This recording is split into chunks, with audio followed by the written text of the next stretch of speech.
Di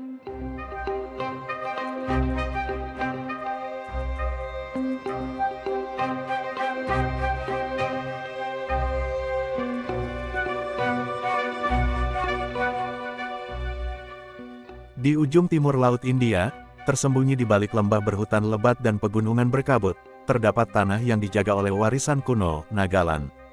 Disinilah, legenda dan sejarah berdiri berdampingan.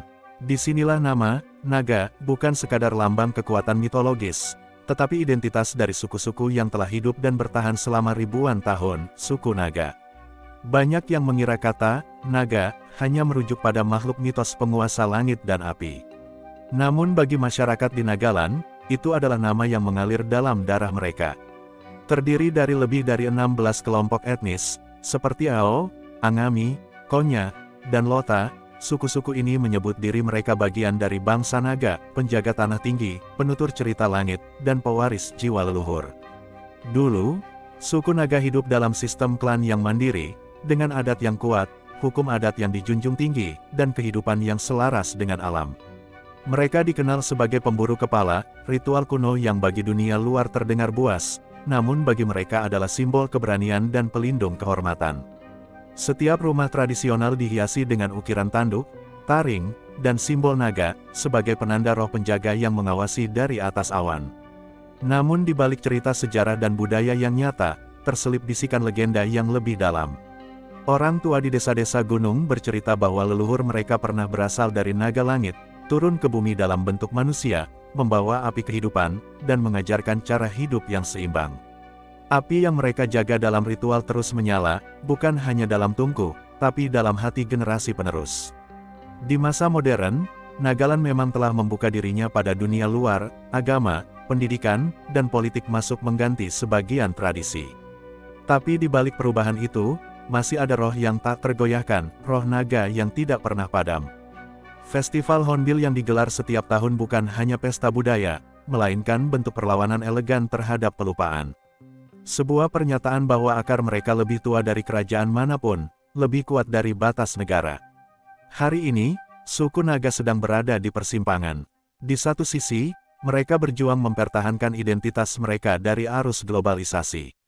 Di sisi lain, mereka tetap memegang bara dari legenda naga yang diam-diam masih hidup dalam tarian, ukiran, dan doa malam. Karena di Nagaland, naga tidak pernah sekadar makhluk mitos. Mereka adalah ingatan yang bernapas. Di tanah tinggi Nagaland, di mana kabut pagi turun seperti selendang para dewa, suku naga menjalani kehidupan yang keras namun penuh makna. Mereka tidak hidup dalam kemewahan, tapi dalam keterikatan yang dalam terhadap tanah, leluhur, dan komunitas. Kehidupan mereka berakar pada subsistensi yang bersahaja namun kuat. Sebagian besar keluarga hidup dari pertanian berpindah yang disebut Jum Cultivation, sebuah metode kuno yang diwariskan turun-temurun. Mereka menebang hutan secukupnya, membakar lahan dengan doa, dan menanam padi, jagung, dan umbi-umbian. Tanah adalah ibu mereka. Setiap tetes keringat di ladang bukan hanya usaha untuk hidup, tapi juga bentuk penghormatan kepada alam yang memberi. Di desa-desa yang atapnya masih terbuat dari ilalang dan kayu, struktur sosial dijaga ketat. Morung, rumah bujang tradisional, dulu berfungsi sebagai pusat pendidikan informal. Di sana, anak muda belajar tentang sejarah, taktik berburu, seni perang, dan cerita rakyat. Meskipun fungsi morung telah bergeser, semangatnya tetap hidup, anak-anak masih diajarkan untuk hormat kepada leluhur dan menjaga tanah mereka. Dalam hal makanan, mereka tidak mengenal kemewahan kuliner, tapi mengenal keberkahan setiap hasil bumi. Daging asap, nasi rebus, sayur liar, dan cabai fermentasi menjadi santapan sehari-hari yang sederhana tapi bernyawa.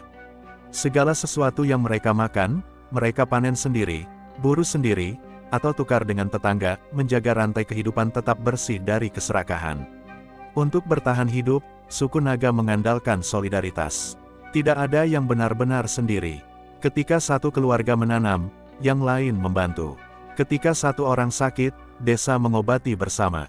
Kekuatan mereka bukan pada senjata atau teknologi, tapi pada ikatan sosial yang tak bisa ditembus zaman.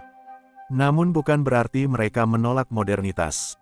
Banyak anak muda naga kini berpendidikan tinggi, menjadi jurnalis, akademisi, seniman, dan politisi. Tapi mereka tidak melupakan akar. Mereka kembali ke desa saat panen raya. Mereka menyanyikan lagu-lagu nenek moyang dalam festival. Mereka menyulam identitas modern tanpa mencabik kain warisan. Kehidupan suku naga adalah kisah tentang bertahan, bukan dengan menolak perubahan, tapi dengan menjinakkannya. Mereka tidak menutup pintu pada dunia, tapi juga tidak membiarkan dunia menghapus jejak mereka. Di antara suara gemuruh globalisasi dan modernitas yang menelan banyak budaya, suku naga tetap berdiri. Mungkin mereka tidak lagi berburu kepala, tapi mereka tetap menjaga kepala mereka tetap tegak, bangga, berakar, dan hidup sepenuhnya. Karena bagi mereka, bertahan hidup bukan sekadar soal makan dan tidur. Itu adalah perjuangan untuk tetap menjadi siapa mereka sebenarnya, di dunia yang terus mencoba mengubah segalanya. Di Nagaland, hidup bukan sekadar rutinitas, melainkan bagian dari tarian panjang antara manusia dan alam, antara masa lalu dan masa kini. Adat istiadat bagi suku naga bukan hanya aturan, tapi seperti urat nadi yang mengalirkan makna dalam setiap gerakan mereka, dari cara menyapa, menanam, hingga cara mereka meratapi kematian. Setiap suku dalam keluarga besar naga, Ao, Sumi, Angami, Konyak, dan lainnya, memiliki variasi adat yang unik. Namun di antara perbedaan itu, ada benang merah yang mengikat, rasa hormat kepada leluhur dan keseimbangan dengan semesta. Pernikahan, kematian, kelahiran, semuanya dilingkupi upacara yang sakral, dilaksanakan dengan nyanyian, tarian, dan persembahan kepada roh-roh yang menjaga tanah dan langit.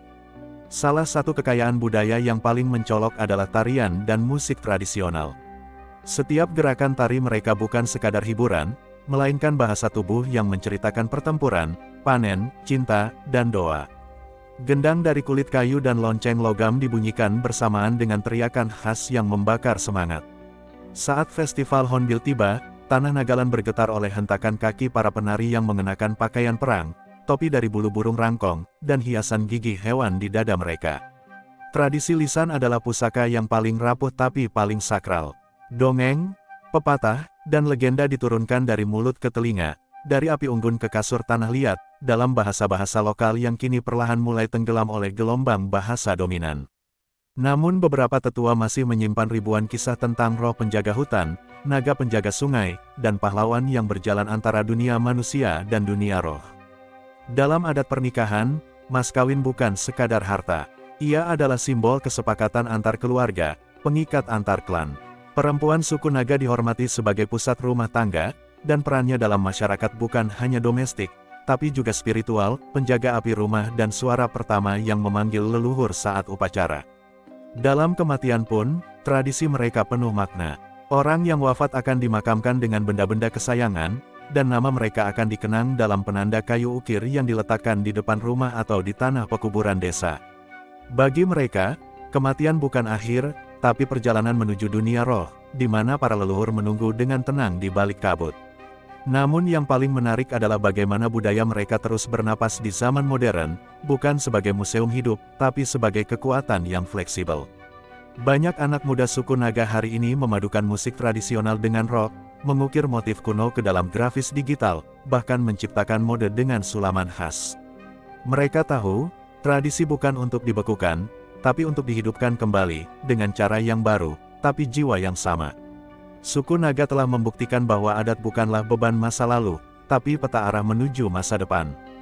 Dalam dunia yang makin kehilangan identitasnya, mereka berdiri sebagai penjaga nyala kebudayaan, yang mungkin tidak sempurna, tapi penuh semangat dan keberanian untuk bertahan.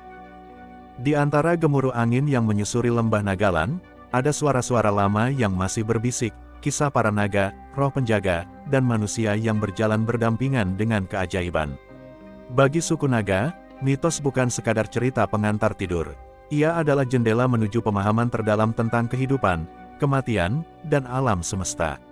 Salah satu legenda yang paling dihormati di antara suku-suku naga adalah kisah tentang asal-usul mereka yang berasal dari perut naga langit. Diceritakan bahwa di zaman purba, seekor naga raksasa turun dari awan dan menyatu dengan bumi, memberikan sebagian jiwanya kepada manusia pertama. Dari persatuan itulah lahir bangsa naga, manusia dengan semangat api dan darah keberanian. Mereka bukan keturunan biasa, melainkan anak dari langit dan tanah, ditakdirkan untuk menjadi penjaga antara dua dunia. Dalam legenda suku Ao, dikenal cerita tentang sungai kehidupan, di mana roh orang-orang yang telah meninggal harus menyeberangi air suci untuk mencapai dunia leluhur. Jika semasa hidup mereka tidak menjalankan adat dengan benar, perahu roh akan tenggelam dan mereka akan tersesat selamanya. Inilah sebabnya upacara kematian begitu penting, agar arwah tidak lupa jalan pulang. Suku Konyak, yang dahulu dikenal sebagai prajurit dan pemburu kepala, memiliki mitos tentang roh perang yang bersemayam di dalam keris dan tombak. Senjata tidak hanya dianggap alat bertarung, melainkan benda hidup yang membawa kekuatan nenek moyang. Setiap kali mereka berperang, mereka percaya roh leluhur ikut bertarung melalui mata tombak yang bersinar di bawah cahaya bulan. Ada juga cerita tentang hutan-hutan terlarang, tempat di mana roh-roh penjaga tinggal. Mereka disebut Yimchunger, makhluk yang bisa menyamar sebagai manusia dan menguji kebaikan hati orang yang tersesat. Barang siapa membantu mereka tanpa pamrih, akan diberi berkah berupa hasil panen berlimpah atau kekuatan penyembuhan. Tapi bagi yang tamak, nasibnya tidak akan kembali dari hutan itu. Dan tentu saja, tidak ada kisah naga tanpa cerita tentang makhluk bersayap besar yang mendiami langit tinggi dan gua-gua terpencil. Bagi sebagian tetua, naga bukan simbol kekuatan destruktif, tapi penjaga keseimbangan. Ketika manusia serakah, mengambil lebih dari yang dibutuhkan, konon naga akan muncul, bukan untuk membinasakan, tapi untuk mengingatkan. Hujan badai, gempa bumi, dan kegagalan panen dianggap sebagai napas murka naga yang muncul ketika manusia lupa akan adat. Legenda-legenda ini hidup di balik mata para tetua, dalam ukiran kayu di rumah adat, dalam nyanyian ibu kepada anak, dan dalam festival yang digelar untuk menghormati roh yang tak terlihat. Bahkan hari ini, di zaman teknologi dan informasi, banyak pemuda suku naga yang kembali menggali mitos-mitos ini, mendokumentasikannya, mengubahnya menjadi puisi, film pendek, dan cerita rakyat digital. Karena bagi suku naga, mitos bukanlah dongeng. Ia adalah cermin, yang memantulkan siapa mereka, dari mana mereka datang, dan kemana mereka akan pergi.